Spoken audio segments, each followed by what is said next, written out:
obviously I can't live up to any of that. It's all downhill from here. As you heard, I'm a musicologist by training, so at this conference I feel I'm neither fish nor fowl. But I really want to thank you all for making me so very welcome. Certainly my research now in child musicians means I'm reading increasingly from the field of music education scholarship, and I'm learning a great deal and really looking forward to talking to all of you. So thank you. The Victorian children's author Robert Louis Stevenson, who's an important architect of modern childhood, once famously observed that making believe is the gist of the child's whole life.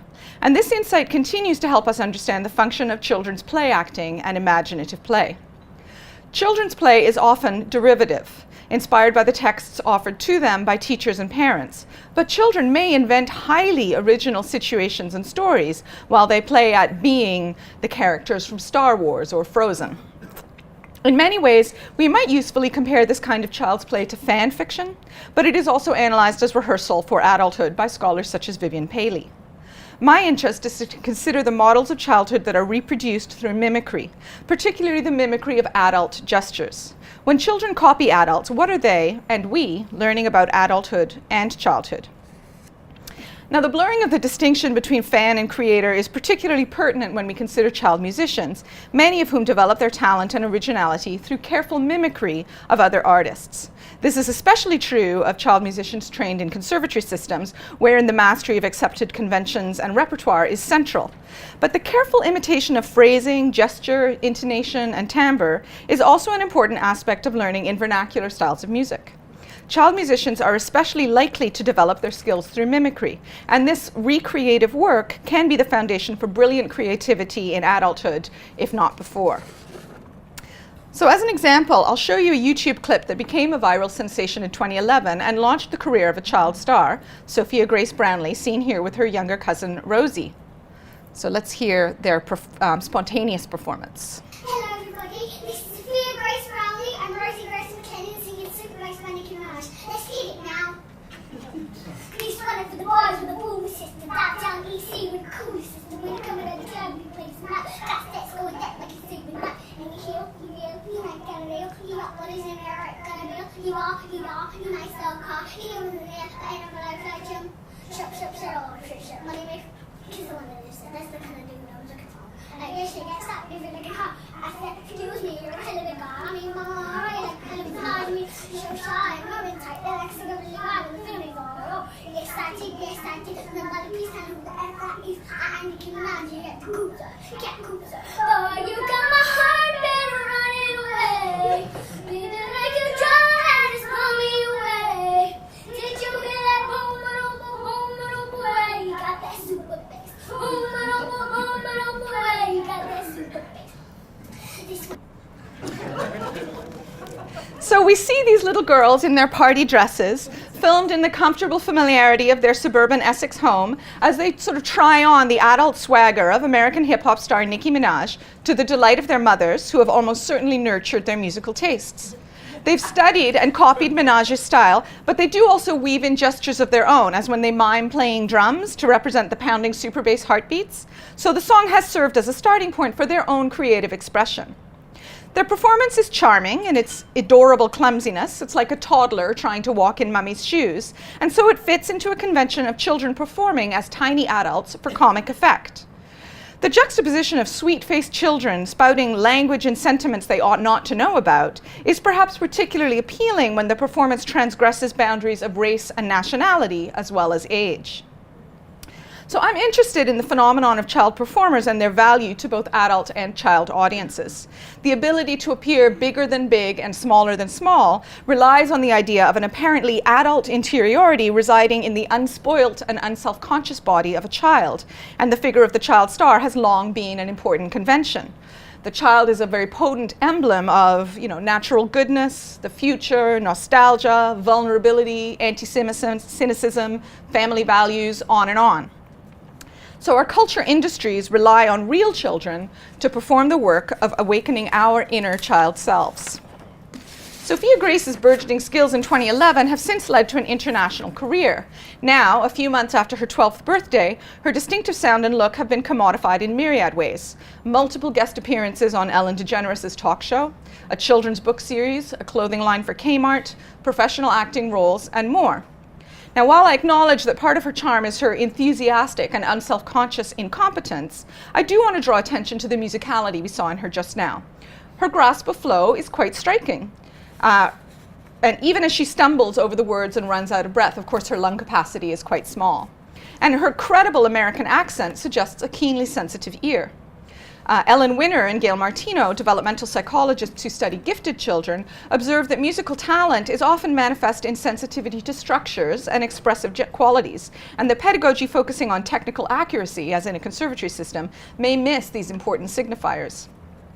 Sophia Grace's apparently spontaneous performance demonstrates a highly developed sensitivity to the aesthetic of Minaj's work, but also reveals a talent that is more developed and polished in her recent single, Best Friends.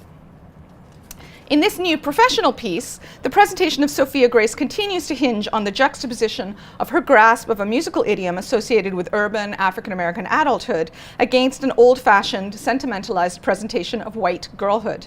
An important segment of the video shows her, with her friends, excitedly going on a shopping trip to Kmart, an outing clearly designed to promote Sophia Grace's new clothing line. The girls' glee upon receiving gifts echoes Gary Cross's analysis of the commodification of childhood in The Cute and the Cool. He argues that adults become addicted to children's delight and excitement, and that we are thus encouraged to shower them with gifts to get our fix.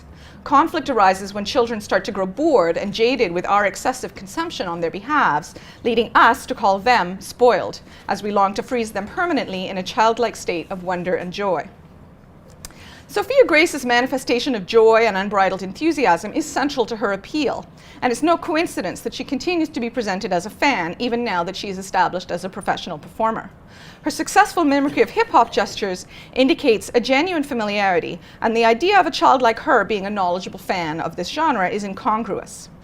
Her charm is based on the amusing notion of a sweet little girl who chooses hip-hop as the soundtrack to her tea parties, because we consider this genre to be exclusively adult and worldly, and we may wonder how a girl like this came to embrace that music. We may be similarly amused and puzzled to witness the phenomenon of dad rock and the proliferation of child performers who celebrate their father's roles in molding their musical tastes and skills. Yeah, that's my whole paper, actually. That's it. Yeah. Ironically, the music first created to articulate the experience of defiant youth and self-actualization is now curated and canonized by men raising their children in an ideology of rock. As such, does it signify nostalgia, domesticity, and wholesome family fun? And I quote from Rob Tannenbaum talking about dad rock, which used to be called classic rock, and before that, rock, has become a target because of its template: white male auteurs, guitar solos, heroism, and narrative songs. It's music for squares. Sorry, everybody, write down the date. Today's the day you found out you were old. So in the mid-20th century, rock and roll represented a generational rupture, with young people choosing music that their parents loathed. But in the early 20th century, that same music is enjoyed by multiple generations in a single family. Rock songs and rock attitudes are passed down to children by their parents, and fathers in particular are seen as the keepers of tradition and bastions of musical taste. Thus, a band once marketed as so dangerous that even their own young male fans would feel a brother's responsibility to shield their sisters from dating the musicians is now rendered so familiar that a man can enjoy bringing both his parents and his children to a concert. Now, this surely has deep roots in parental anxiety about aging, becoming dull, and ceding countercultural capital. It also suggests a need to supervise a child's aesthetic development that is consistent with the so-called helicopter parenting techniques. So just as Gen X parents can't allow our children to walk to the park on their own, we also want to oversee their emotional explorations and self-fashioning. Baby clothes like these permit parents to use their children as billboards, advertising their own aesthetics and seemingly collapsing the generation gap and suggesting that dads can continue to be arbiters of taste just as they were in their youth. They also impose a canon and, as you may note, they associate coolness and rebellion above all with fathers. So, in narratives about contemporary child prodigies, there is a distinct trend of crediting fathers with fostering good taste and creativity in their children, often to the point of eclipsing mother's role altogether. So thus, the Argentinian guitar prodigy, Luciano Pizzichini, shown here in his 2000 ad campaign for Gibson guitars, seems to owe everything to his father's musical tutelage, and mother is conspicuously, ludicrously absent. It's like, was she even in the room when these music lessons were happening, right? So rock dads educate their children in more than musical aesthetics. They also groom them into specific versions of manhood that reinforce their own senses of masculinity. Okay. So drummers in particular replicate a highly specific version of rock masculinity, one that emphasizes physical strength, endurance, loudness, and aggressive swagger. As is always true of child performers, the cuteness of these two boys and their childlike enthusiasm provide a crucial foil to both their precocious musicianship and their impudent behavior. Both are impressively talented players, but I'm interested above all in the narratives constructed around them and the sort of extra musical aspects of their performance. So I'll show you some footage of both of them playing. Jagger Alexander Erber, named of course for Mick Jagger of the Rolling Stones. Hang on, I've lost my notes. Oh yeah, I'm going to show you the narrative created for him in his audition for Australia's Got Talent. And you'll see all the hallmarks of rock, sort of disdain for mainstream popular music, the cheeky arrogance. You'll see he's wearing a Van Halen t-shirt. Note, yeah, that he's the t-shirt that he's wearing and that his father is featured quite prominently in the setup. One hell of a racket, rocking out with Dad all by himself. This isn't the first time Jagger's been on Australia's Got Talent. Last night, he was helping his mates out, filling in for a sick drummer in the band, Larger Than Life.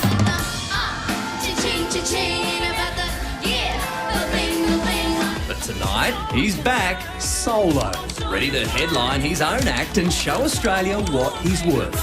Ready to go and rock Australia? Yeah. All right, mate, go get him. Have a ball. Show us what you got.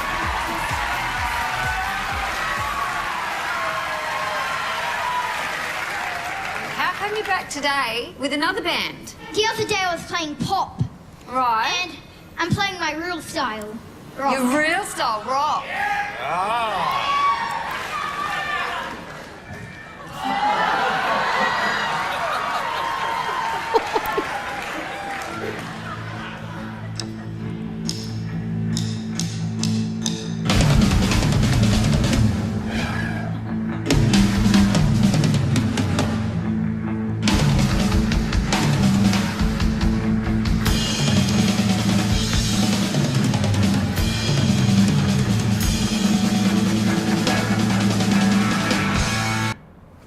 Okay.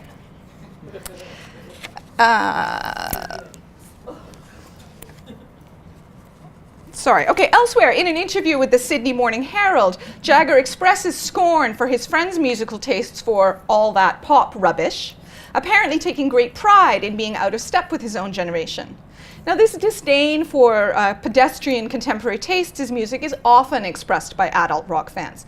But in those cases, they've developed their preferences as part of a process of self-definition and finding like-minded peers. And they may even have fond memories of participating in mainstream childhood culture before they developed their sophisticated nonconformist tastes. It is odd to encounter this ideology of individualism and iconoclastic self-expression in a boy who has actually adopted it wholesale from his father. So I'll show you now some footage of Avery Mollek, an American boy, performing in concert with country music star Brad Paisley, who invited the 6-year-old boy to join him on stage for one song in 2013. I want you to notice how the boy's performance is staged explicitly, albeit gently and jokingly, as competitive, and the ways that the boy is indoctrinated into a project of combative, aggressive one-upmanship, the outcome of which will determine a single, true rock drummer. Somebody could show my drummer how to play that song.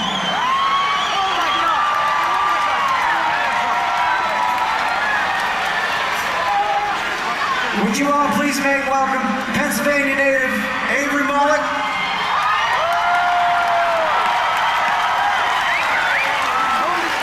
Avery over here is 6 years old.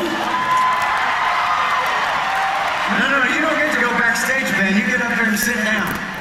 How old are you? 43 years old. He's gonna school you, man. Right now. Avery, you ready? We did this together on Good Morning America, and I told him when I played here, he's gotta come play. Start the song.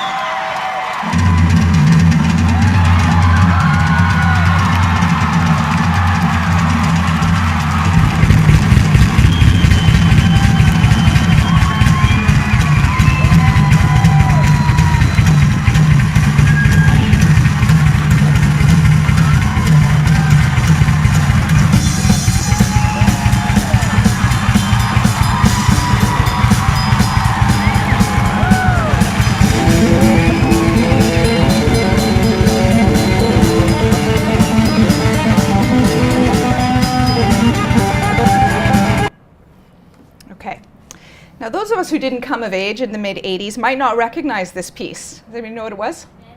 Van Halen, Hot for Teacher. Okay, yeah. Which features the famously virtuosic drumming of Alex Van Halen. So the Van Halen band is kind of built around the virtuosity of Eddie Van Halen, guitarist, and his brother Alex, the drummer. The lead singer, David Lee Roth, is kind of a vaudevillian, I think, and it's kind of the spectacular performance style made the band hugely popular in the mid-'80s in the kind of LA hard rock scene. So this drum solo is so daunting that during Van Halen's tour to support the album, Alex Van Halen himself played a truncated version at most concert dates. The full 30-second drum solo, which we just heard, starts the song, and the drummer requires tremendous control and stamina to play the solo and then continue on through the rest of the piece. The double kick technique featured here requires the player to have both feet on bass drum pedals, making it impossible to rest even one heel on the floor. The drummer must draw only on core strength to create and maintain balance, and for a small boy, I think this provides an exhilarating physical sense of embodied manliness and power. Now, the video for this song is one of the most memorably sexist of the 1980s, depicting schoolboys bucking the institutional power of school by lusting openly for their teachers, two of whom obligingly strip down to bikinis and prance on a catwalk made of school desks. In the video, each band member's persona is represented both by the musician himself and also by a child actor playing his younger self. One of the sort of cherished myths about the making of the video is that by the end of the day's filming, each child actor had completely taken on the gestures and stance of the man he mimicked. This is an idea echoed in the 2003 Jack Black film School of Rock, about uptight private school kids who learn to be rock rebels thanks to their teacher. We'll pick up the video here right where we left off the Brad Paisley performance, so it's the end of the drum solo going into the song.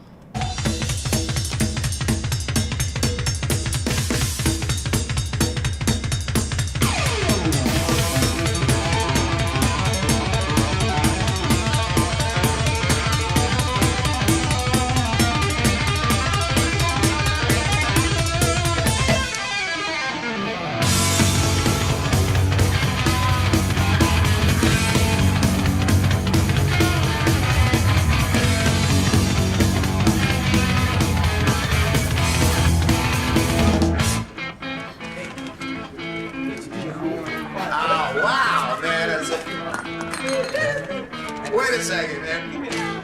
What do you think the teacher's gonna look like this year?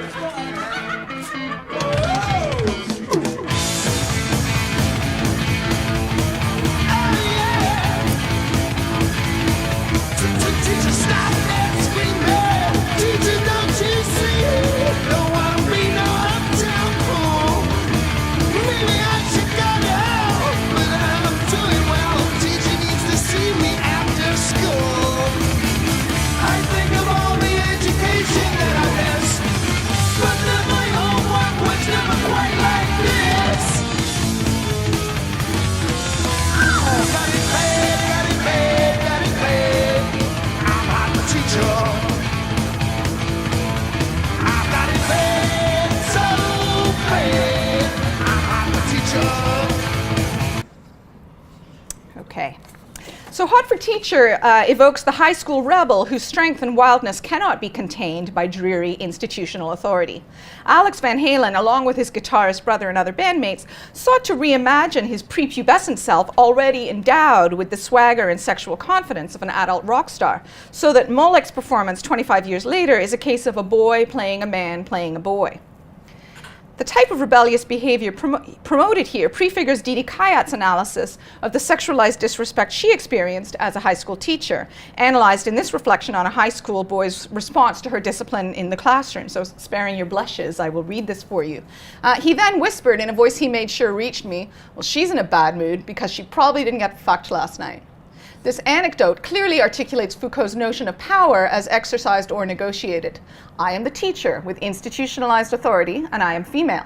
He is a student with little institutional authority, and he is male. He has a certain social power, and one way to play it out is to reduce me to a sexual subject. A boy learning the drum part of Hot for Teacher participates in constructing this notion of white manhood, and he might well accept it as an aspirational model for himself. As Theo Kataforis notes, it's mostly by mimicking the actions and achievements of established male role models that boys come to know how to be men. Would the boy also understand how his performance confirms, for adult listeners, the cultural power of this kind of masculinity? So in the performance, the boy rock fan / star repeats the image of swaggering masculinity, presenting a miniaturized version of the rock star. We can be reminded of Homi Bhabha's analysis of mimicry in colonial India, where upper-class Indians took on the manners of their colonizers. Bhabha remarks that to be anglicized was emphatically not to be English. The impersonation can also be usefully considered an instance of Baudrillard's simulacrum. Moloch suggests, by his very distance from and adulation of it, that the rock star is a real subject position, attainable by ordinary men, at least in the eyes of their sons.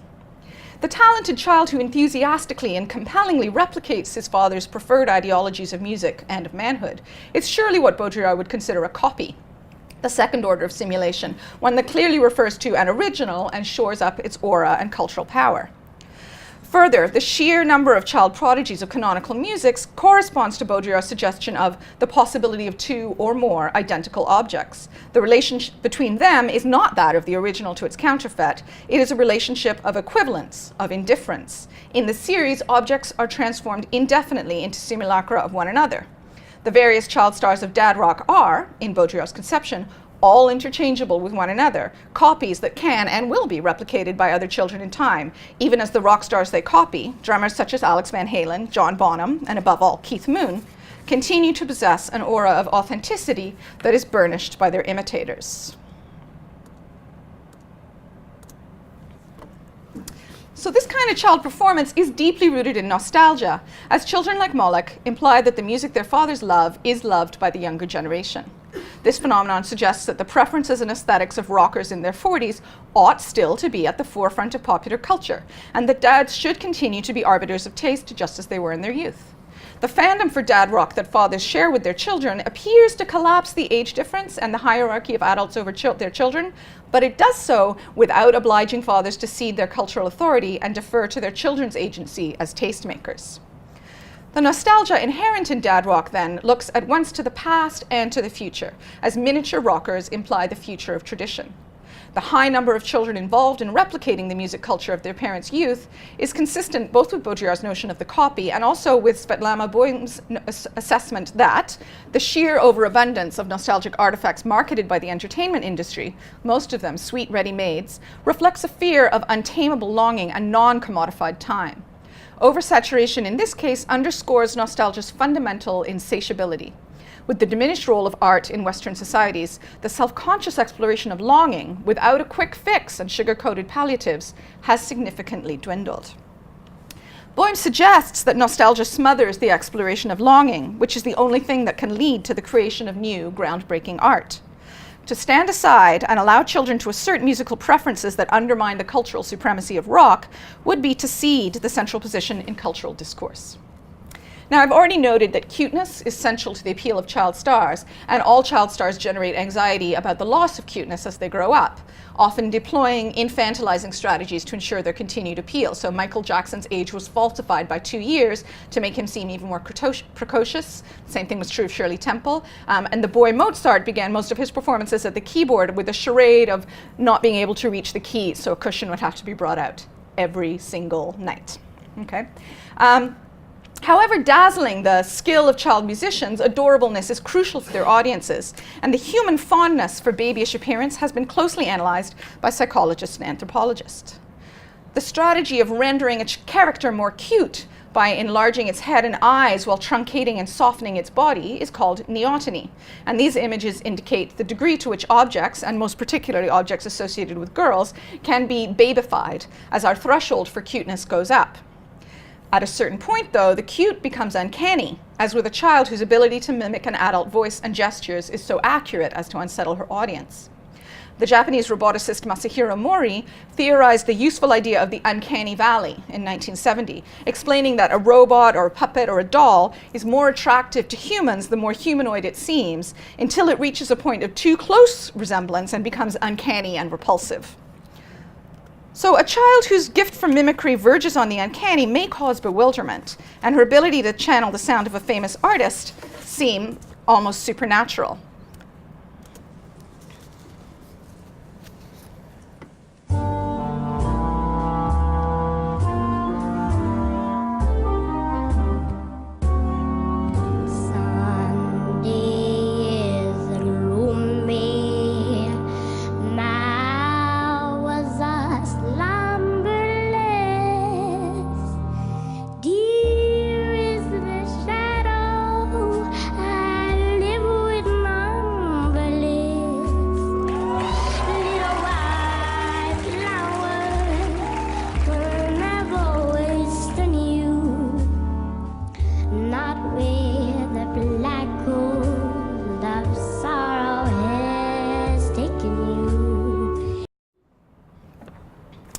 There seems no earthly explanation for a Norwegian child born in 2006 who was able to replicate the sound of Billie Holiday.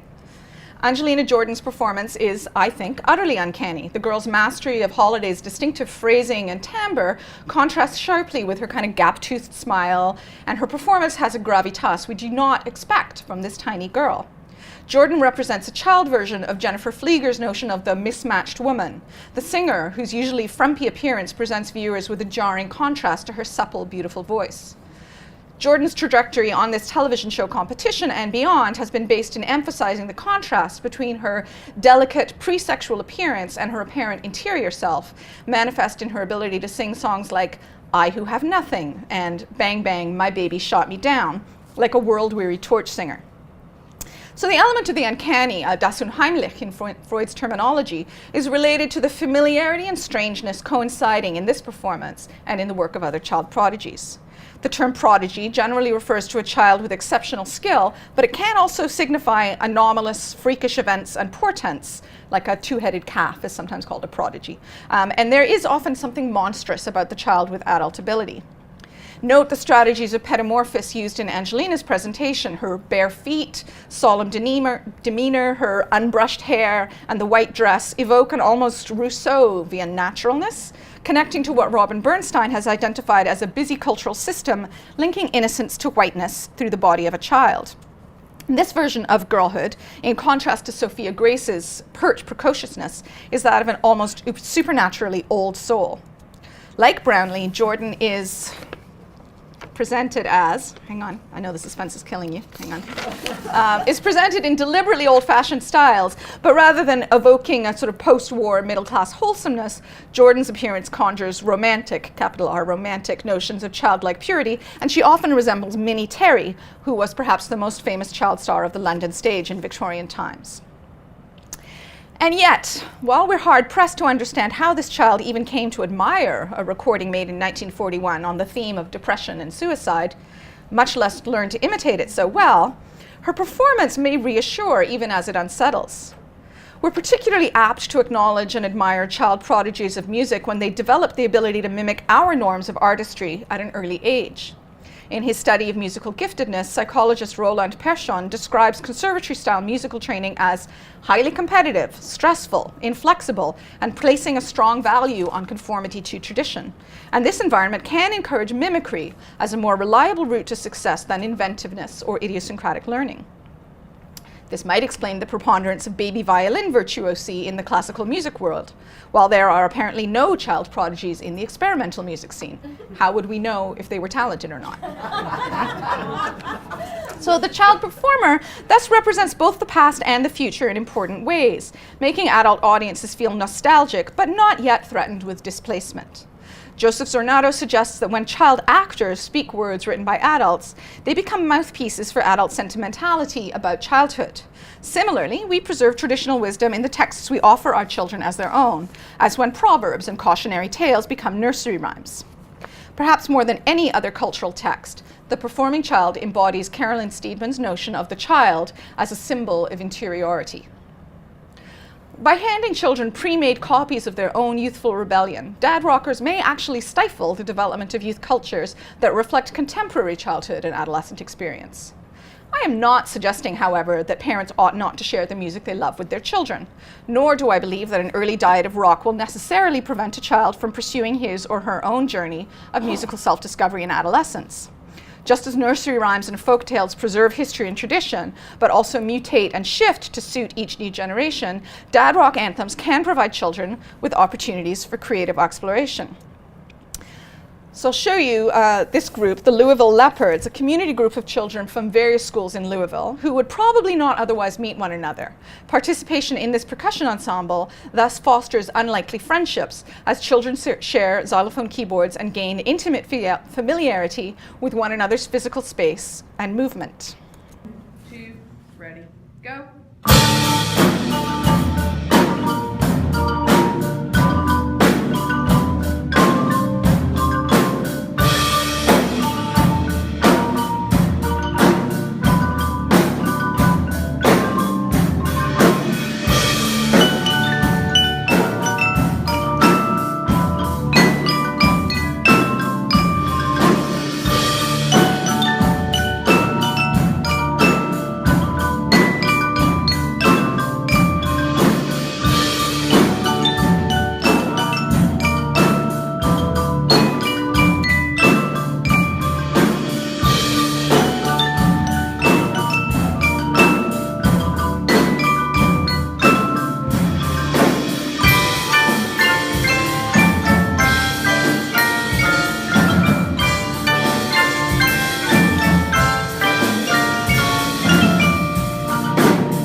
So with radically new arrangements of classic rock songs like Kashmir, these children can tap into the drama and excitement of songs in the context of collective virtuosity and working together.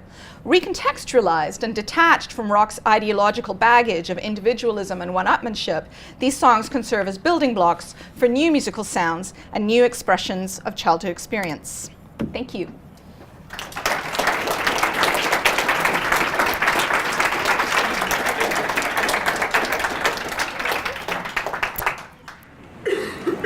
I'm sure Dr. Warwick will be happy to answer questions, and I'll bring the mic around as people raise their hands.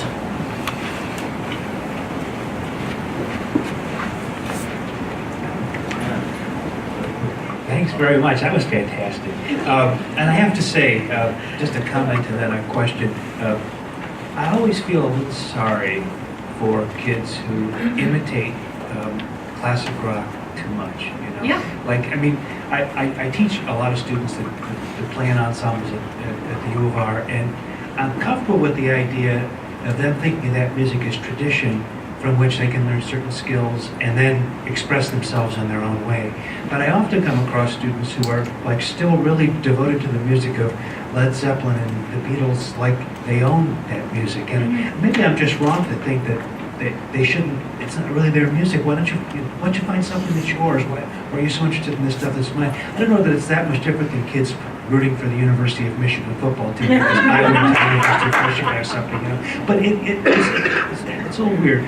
So I resonate with what you're saying, is that maybe in some sense in trying to reinforce our own values, we're stealing, or stealing is too strong a word. We're taking something away from kids that might better be left to them. But I wonder, and here's the softball question, what about toddlers in tiaras? And how does that fit into what we're talking about? Yeah, I am absolutely paying attention to toddlers and tiaras and trying to understand that as Robin Stilwell has a really great article about Brenda Lee in a book that I also have a chapter in called She's So Fine, Adolescence, Whiteness, something like that. It's Ashgate Press. Anyway, in her chapter on Brenda Lee, she talks a lot about sort of whiteness in the context of Southern culture, which is where toddlers and tiaras seems to originate too. And I found that incredibly helpful in understanding this idea of this unwavering belief in the child's innocence, even as we're dressing her up in these, you know, ways that appear to others, to people outside the culture, to be sexualized and inappropriate, right? Then this idea that, like, well, if you are seeing something sexual here, that's on you. There's something wrong with you. Seems to be the logic that governs that sort of beauty pageant world. I, you know, find it quite fascinating, and I absolutely see a connection between the sort of the baby pageant and this kind of baby drummer and baby guitarist thing. I think you're absolutely on the money. Thank you so much for your presentation. And I just was struck by, I was already thinking about it, and then John's comment. I wonder if we would feel that reservation if we were watching a child prodigy that was playing classical music.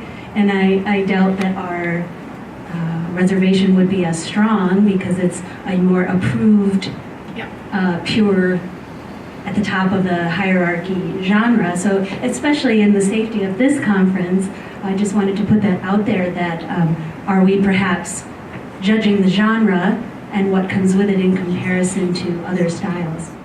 I totally agree, and I think that relates to something that John talked about in his paper yesterday, which is the idea that sort of classical music culture is in a way so ossified that people no longer get the sort of the cultural meanings, right? So, you know, you have little kids playing the Symphonie Fantastique and nobody thinks about, like, this is a fantasy about murdering your girlfriend, right? Like, that's not, do you know what I mean? Like, we don't pay attention to those things. Often, particularly, you know, outside the university music world, listeners don't hear, you know, they hear that kind of formal classical music technique and they are primed to hear, oh, this is just beautiful, and that's it, right? And they, you know, and they don't have the listener competence that they bring to genres like this. So I think that's absolutely part of it. So dad rockers, I should say, seem not only to have an influence on their sons, but also on their daughters with respect to musical identities. So many male and female students in my pop and rock classes indicate their fathers as huge influences. Yeah. So I'm interested in your thoughts on what this is doing to what it means to be a girl and feminine. I have lots of thoughts about that. I think there is, in particular, you know, rock culture, the sort of the rockist ideology is very masculinist and white supremacist, right? I think we don't need to discuss that. And so I think that inculcating children, boys and girls, into that culture is to inculcate them into those values. Certainly there is something about the rebel girl who likes rock, you know, who despises girlish pursuits and embraces rock and edgy as a kind of honorary male. And the way to sort of get respect in that milieu is to disavow, you know, Nicki Minaj and Beyonce and instead prefer this kind of stuff. So I think that's an important part of what's happening there. Jacqueline, on the subject of talent, I recall two names. A couple of years ago, there was this Brazilian child prodigy called Michael Pipoquinha. Oh, I don't know him. Working in Latin jazz, and lots of YouTube things about that. More recently, Joey Alexander from Indonesia has turned up. So I was interested in, you know, when we express talent as being sort of cut off an older system, and you have two proponents in the field of jazz, perhaps there is time to revisit this whole idea that, you know, jazz is a point of homage and departure, then allows the child to work in very creative endeavor?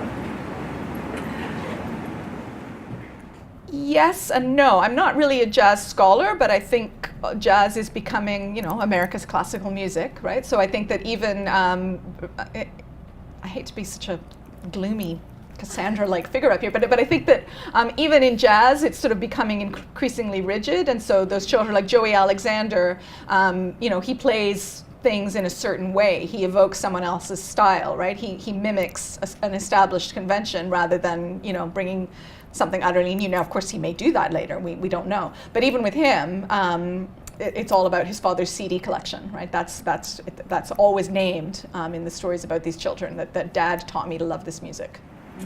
Yeah. Hello, thank you so much for your presentation. It made me think of this YouTube sensation, a 15-year-old French guitarist named Tina S, who covers metal songs, and it's her. I think her most popular video is Eruption, which relates to the young boy we saw playing Hot for Your Teacher. And a lot of the discourse around her. She gets a lot of sexist comments on her YouTube page, and it made me think about this idea. Because she's so competent in performing these songs that are really represent an apex of hyper-masculinity and heavy metal, it's almost as if she's infiltrating this space as an outsider, and I wonder if you've seen other situations, perhaps the little Norwegian girl singing an African-American singer's song. Have you seen other situations in your research of people seemingly infiltrating a musical space and disrupting it just by doing their performances at such a high level? Certainly, and guitarists is another whole part. I chose to focus on drummers today, but guitar, there's dozens of little baby guitar virtuosi out there, and several of them are girls. Orianthe is one who's had actually some commercial success, who started out as a kind of heavy metal virtuosic guitarist. She was actually, I think she's about 20 now, so she's too old to be a child prodigy, but she, I think Michael Jackson had actually hired her to tour with him just before he died, so she to play the Van Halen solos in his tour. So yes, there are several examples of these young girls who can master these conventions and play, at an extremely high level. And there is something really exciting and that we want to celebrate about that awesome, a girl's picking up a guitar and donning that persona and that stance. But at the same time, it continues to reify that is something worth aspiring to, right? It continues to aspire that this music and this style of playing is cooler and better than other things. So I can't entirely get on board with that. Have you looked at, we're looking at kids that are frozen at a particular time. Yeah.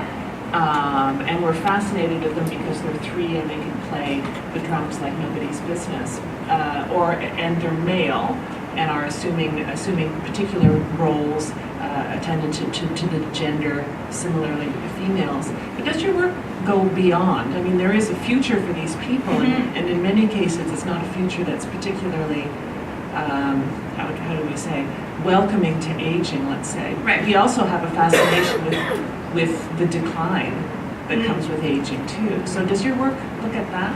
Or have you considered any of that? Certainly. The truism about child stars is that they can't, navigate into adulthood, right? That they all crash and burn and fall apart, and we love that spectacle, right? We love watching them like, oh, she used to be so cute, and now, like Lindsay Lohan, right? She was so sweet and wholesome, and now, So obviously there are a lot of exceptions to that, Michael Jackson being a notable one, right? That he transitioned into a spectacular adult career but at a big cost, yeah. At a significant personal cost, yeah, absolutely. I think the novelty factor that's attached to so many of these child performers is going to limit them, right? It's very difficult to figure out how to make that navigation, certainly, right? And a lot of them won't. And a lot of them will just, decide like, actually, I want to go to law school or, whatever it is, and that's good too.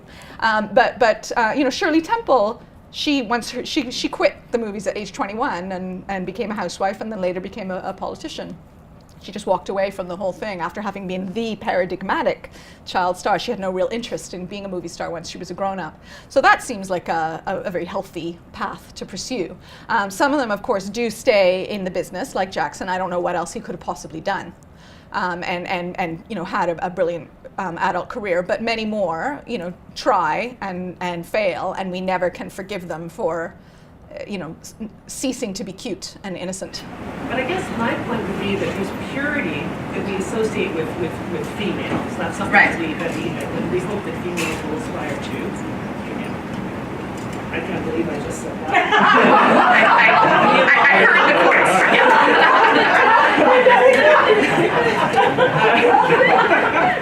Okay, let me just let's back I can feel my face burning with shame. But there's a purity that we expect women to aspire to that is embodied in that child.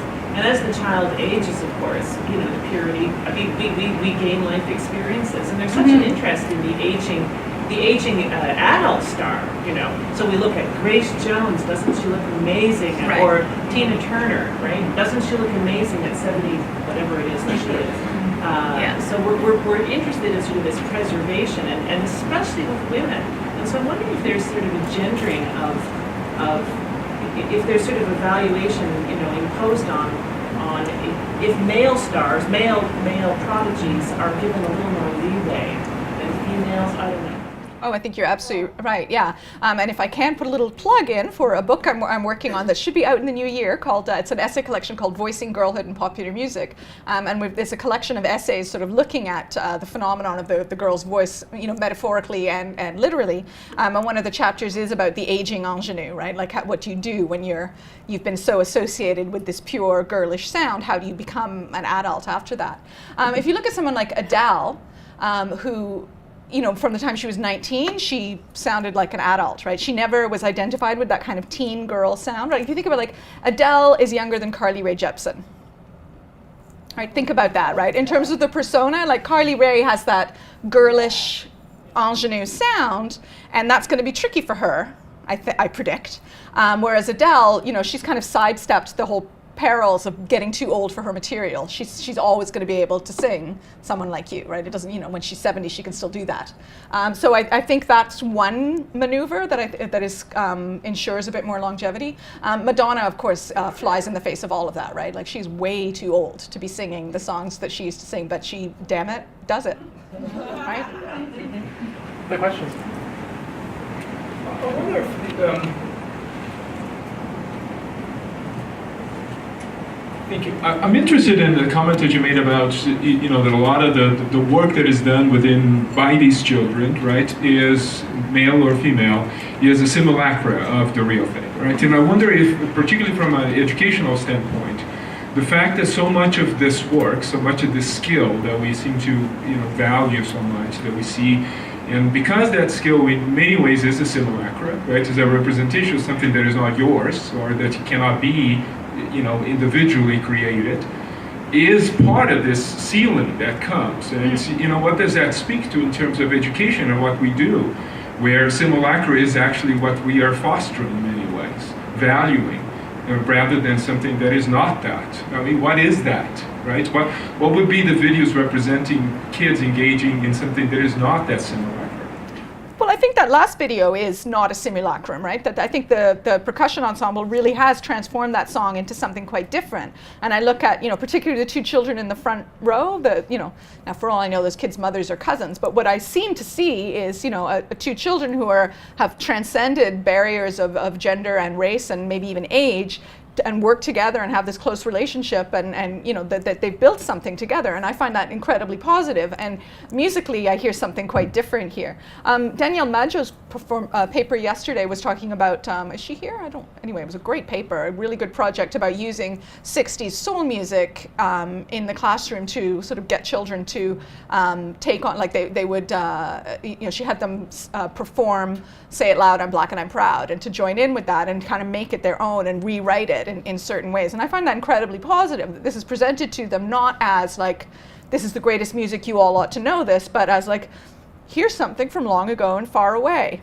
let's see what you can make of it. And that's a way of kind of breaking that, stripping it of the sort of ideological weight and allowing children to put that in themselves. Thanks, Jackie. That was great. I guess I wanted to ask a little bit about, you talk about the flow of dad rock, from the dads to the kids. Do you see anything coming back the other way with kids bringing in a bunch of pop songs to the home and that changing the kind of dynamics of music that the parents are listening to? I mean, finding yourself listening to more Taylor Swift songs than you've ever listened to before, does it work that way in some cases, or is it primarily the one-way flow that you're focused on? Well, obviously, I only have anecdotal data about that. But yes, of course, we listen. We're changed. If we're open-minded and open-eared, we listen to the music our children love and we learn from it. But a lot of parents can't or won't do that, right? And the sort of whole idea of like, I hate that music, turn it off, right? You kids and your rock music, right? Like that we do that in a lot of cases. So, or you see the phenomenon of like, wow, I've been listening to my daughter's playlist and it turns out Taylor Swift is quite talented, right? And then you've sort of given it that imprimatur of like, she's good enough, right? And so there's ways that I guess dads can negotiate that problem. And then I guess I'm interested in what that does to the child's sense of, is that music mine anymore, right? Yeah. It's picked up and your mom's doing the nene or whatever.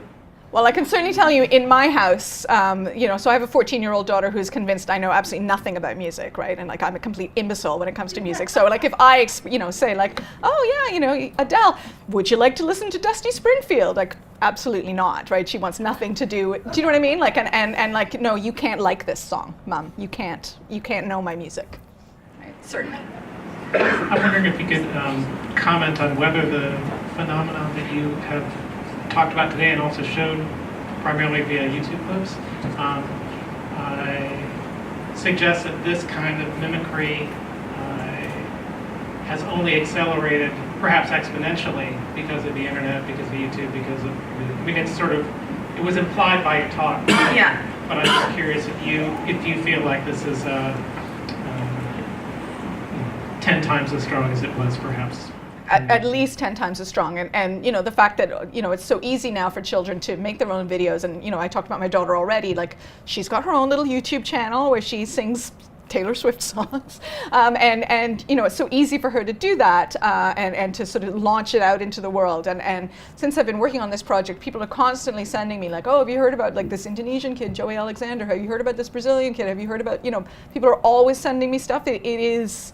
They spring up like mushrooms. They really do, and it does seem absolutely connected to the kind of the new social media and the new ways of circulating and disseminating performance.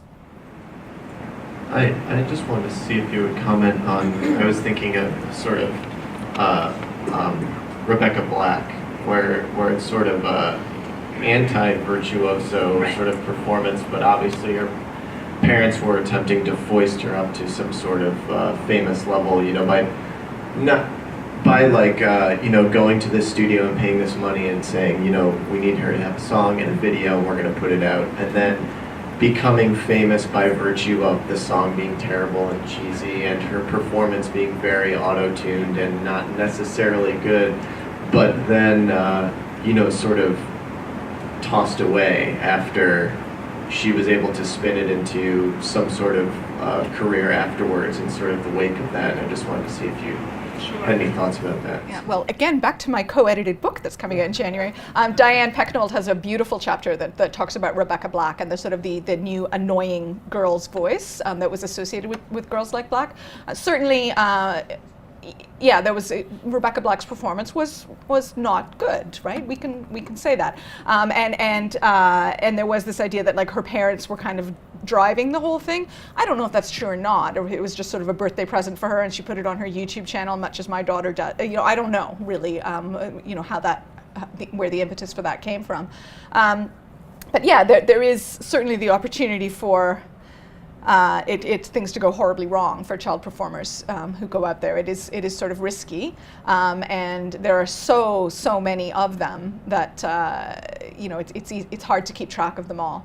So yeah, I wish Diane were here to answer your question more elegantly than I can. But I do think Rebecca Black is a fascinating kind of moment in this. Time for another question. The last question.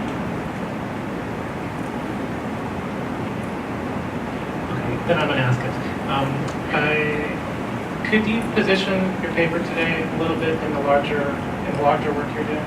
Just curious where. Yeah. So I'm trying to write a book about child performers. It started for me with Michael Jackson. That I wrote a piece about him and about his sort of child star career and how important that was to his adult persona in my analysis. And then I started thinking more, I sort of fell down the rabbit hole and thinking about child prodigies and child performers, thinking about Mozart's career. Some of the stuff I'm reading across a lot of disciplines now, and in developmental psychology, Mozart is always the guy that is used as an example of what a prodigy is. So thinking about the prodigious child, how talent gets nurtured, how genius gets recognized, but then also thinking about, how do children learn, right? And how do, the one thing I found about child prodigies is they all have someone pushing them or coaxing, nurturing them, right? Handling them, right? In negative or in destructive or productive ways. There's always somebody there driving the bus. You can't, it seems very difficult for children to rise through that otherwise. So I'm thinking about that. I'm thinking about lots of other child performers through history, this whole idea of mimicry, the kinds of roles and repertoire that we offer to children. Like on the Broadway stage, for example, I'm looking at like Annie and Cosette from Les Mis and Oliver and musicals that involve a lot of children, and like how do we construct childhood musically on that stage. Here, a little interesting fact for you. The musical Oliver, there's the two big boy roles, the Artful Dodger and Oliver. The role of the Artful Dodger has been played by several important rock stars. So Davy Jones did it from the Monkees, but also Steve Marriott from the Small Faces and Phil Collins played the Artful Dodger on the London stage. So the boys who play Oliver don't seem to go anywhere, but the Artful Dodger, that's the role you want. So. Well, thank you so much for your. Thank you all.